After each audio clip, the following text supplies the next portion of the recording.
Hello everyone, आज है 22 अक्टूबर और आज इस वीडियो में हम बात करेंगे साउथ इंडियन बैंक के बारे में। भयंकर गिरावट है, 8.5% तक ये शेयर टूटा हुआ है। और ऐसा नहीं है कि टूटने के बाद मैं आपको कह रहा हूँ इसके बारे में। अगर आप चैनल को रेगुलर फॉलो करते हो तो साउथ इंडियन बैंक का शेयर जब जून महीने में 19 जून को 11.5 रुपये के ऊपर था, तब मैंने कहा था कि मत खरीदना, टूटेगा ये और बहुत गंदे तरीके से टूटेगा। और इवन जुलाई में भी जब 12.5 रुपये तक पहुंच गया था, तेजी दिखाई थी इसने, नो डाउट। और इवन जुलाई में अगेन ये तकरीबन 13 रुपये के करीब था, तब भी मैंने कहा था वीडियो बना के कि मत खरीदना मत खरीदना मत खरीदना, ये डुबा के मानेगा आपको। और कई सारे रीजंस भी मैंने आपको यहाँ पर दिए थे। और अब जब शेयर टूट रहा है तो भैया बातचीत करना बनता भी है कि मौका बन रहा है या ये अगेन एक धोखा ही है यहाँ पर। तो वीडियो को शुरू करूँ उससे पहले अगर आपने अभी तक चैनल को सब्सक्राइब नहीं किया है तो प्लीज़ अभी इसे सब्सक्राइब कर लीजिए, क्योंकि आगे भी बहुत सारे वीडियोस हैं जो आपको काफ़ी ज़्यादा हेल्प करेंगे।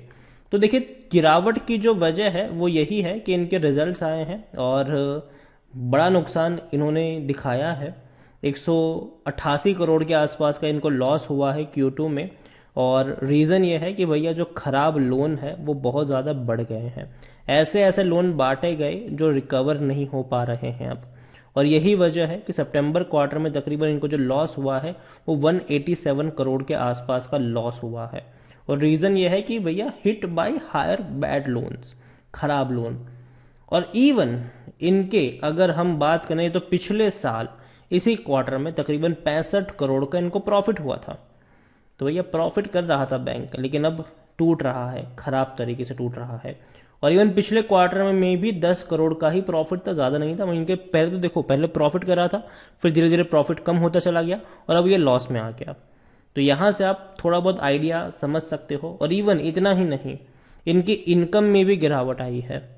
इनकम की हम बात करें इस क्वार्टर में तो तकरीबन 1745 करोड़ है, जो कि पिछले साल इसी क्वार्टर में 2115 करोड़ थी।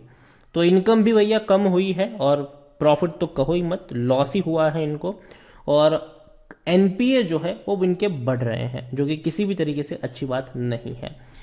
साउथ इंडियन बैंक पिछले एक महीने का अगर हम डेटा देखें तो पिछले एक महीने में साउथ इंडियन बैंक में तकरीबन 4% की गिरावट है। देखिए, ये दौड़ रहा था 10 रुपए से, धीरे धीरे धीरे धीरे धीरे धीरे कछुए की तरह भाग रहा था ये, लेकिन एक झटके में पूरी खुशी उतार दी इसने।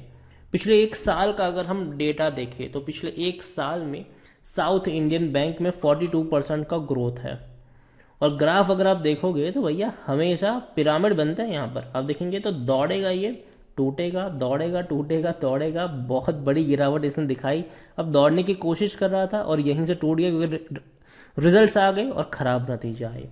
और इवन अगर हम पिछले 10 साल का ग्राफ देखेंगे, 10 साल का ग्राफ में की हम बात कर रहे हैं, जब मार्केट भैया लोगों को मौज करा रहा था, वहां यहां पर अगर देखें तो चलो 53% का लॉस है। लेकिन इससे खराब चीज जो है मुझे लगती है यहां पर, वो ये है कि इस शेयर में उतना पोटेंशियल ही नहीं है कि ये और ऊपर उठ पाए। इसके पंख ही नहीं है, पहली बात। अब खुद देखिए, 10 सालों में 5 रुपए का लो है और 33 से 34 रुपए का हाई है। मतलब पूरे 10 सालों के अंदर इसका प्राइस रेंज 30 रुपए का भी नहीं है।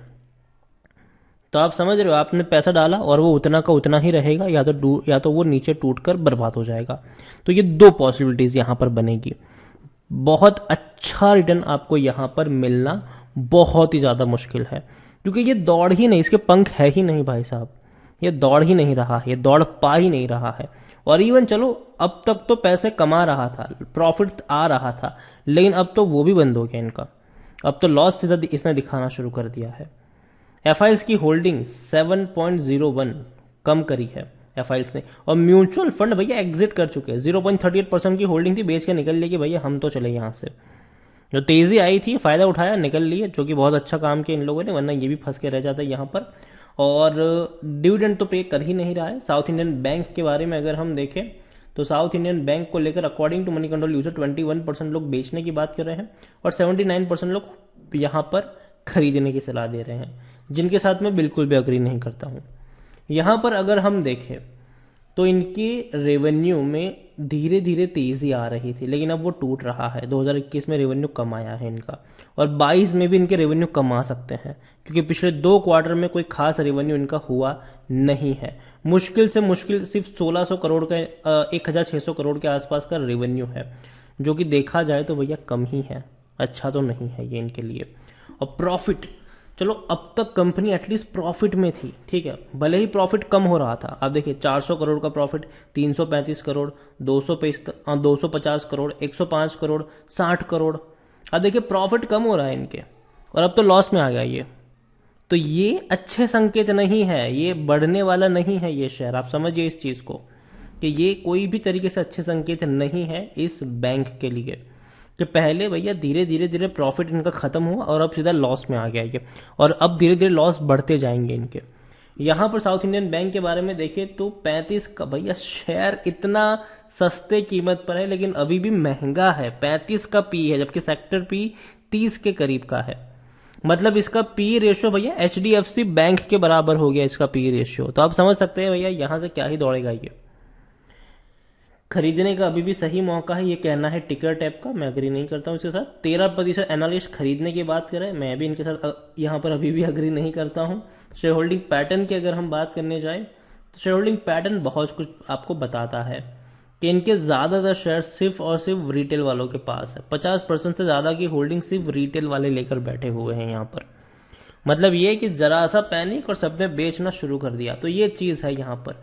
और इवन रिटेल वाले देखा जाए तो क्वांटिटी को अपनी धीरे धीरे कम कर भी रहे हैं, ठीक है।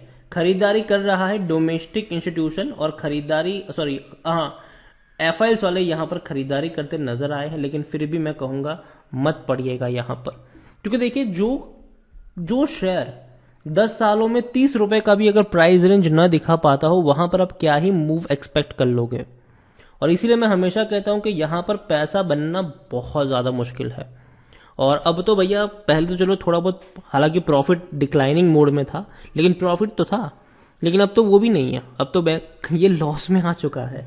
तो मेरे हिसाब से अवॉइड करेंगे तो ज़्यादा फायदे में रहेंगे, ज़्यादा यहाँ पर पढ़ने की ज़रूरत नहीं है अभी के लिए। देखो ये शेयर आपको बहुत ललचाएगा, कभी कभी 8 रुपए के ऊपर, 7 रुपए के ऊपर जब पहुंचेगा, आपको बहुत ज़्यादा ये ललचाएगा खरीदारी के लिए। लेकिन मैं हमेशा कहूँगा भैया काबू रखिए अपने आप पर और अवॉइड करिए इसे, क्योंकि मुझे नहीं लगता कि यहाँ पर कोई ज़्यादा पोटेंशियल है। और मार्केट जिस तरीके से पिछले कुछ दिनों से करेक्ट हो रहा है, अच्छे फंडामेंटली स्ट्रांग शेयर आपको सस्ते कीमत पर मिलने वाले हैं, तो उन पे फोकस करिए और साउथ इंडियन बैंक अवॉइड ही करिए तो बेहतर है वीडियो। और हाँ, जिन्होंने खरीदारी कर ली है वो शायद यहाँ पर जब भी उछाल मिले तो भैया निकलने के बारे में सोचे, एवरेज करने की गलती ना करें। वीडियो को यहीं पे एंड करूंगा, पसंद आया हो तो लाइक करो, शेयर करें। चैनल पर अगर आप पहली बार आए हैं तो प्लीज़ सब्सक्राइब करें। और साउथ इंडियन बैंक के बारे में आप क्या सोचते हैं वो भी आप मुझे कमेंट में लिख कर बता सकते हैं। Thank you.